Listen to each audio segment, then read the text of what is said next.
Yield to Mr. Roy. I thank the gentleman from Florida. I thank the witnesses for being here. I just want to clarify the record here for a second.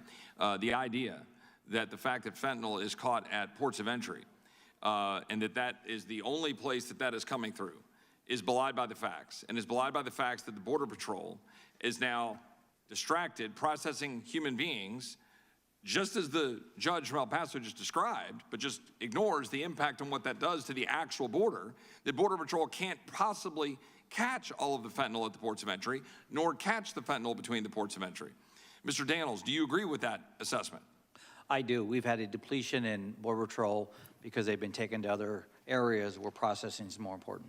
And is it your experience that fentanyl pours in between the ports of entry and that fentanyl does in fact get into our communities in mass quantities today due to our open border? Yes. I appreciate that. Now, Mr. Dunn, obviously in the introduction, I talked about you being from the county in which I live, in Hayes County. You testified, Mr. Dunn, earlier that it was not just Noah who passed away in Hayes County last year due to fentanyl poisoning in our community. Is it not true that 3 other Hayes Independent School District students died from fentanyl overdoses in our community in Hayes County last summer? Is that accurate? That's correct. And a 4th 14-year-old died in January of this year. Just a couple of weeks ago? Yes. Another family. And during the Christmas break, 6 other students were poisoned by fentanyl, but they were successfully saved. And last summer, there were another 8 who were brought back through the use of Narcan. Is that correct? Correct.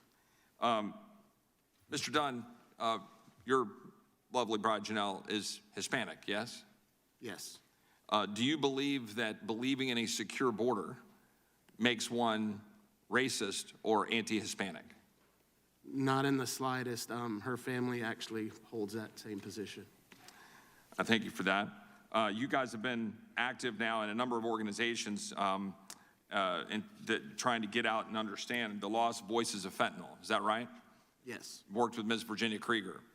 Yes. And she's lost her daughter due to Percocet that was laced with fentanyl. Is that correct? Yes. And the people that have been the lost faces of fentanyl, I've done this before.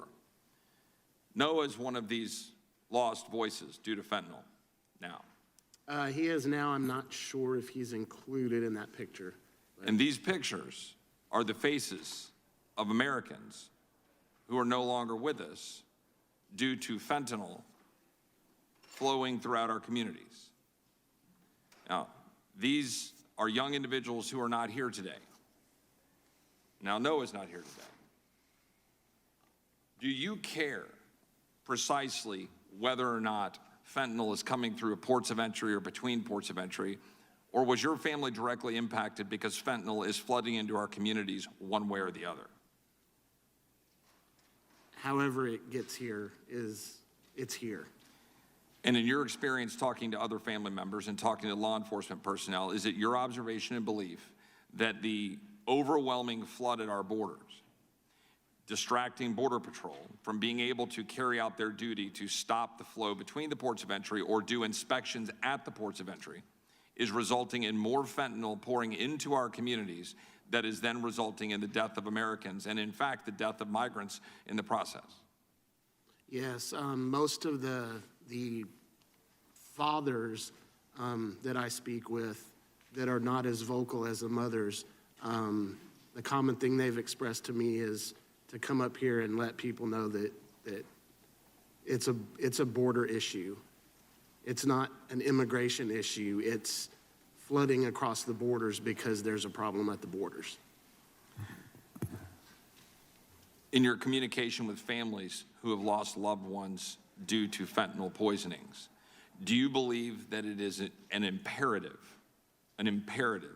that this country's federal government, who has a constitutional obligation to secure the border of the United States, do so in order to ensure that we stop the flow of fentanyl and dangerous and illicit narcotics into the United States, resulting in the death of Americans?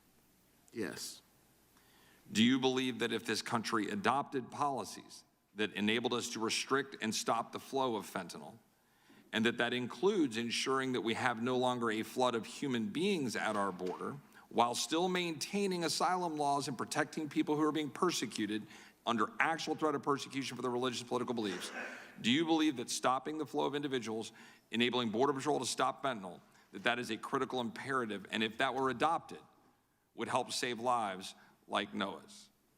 I do, and most others that I talk with feel the same way. Thank you, Mr. Dunn. Thank you, Janelle. I yield back. Time is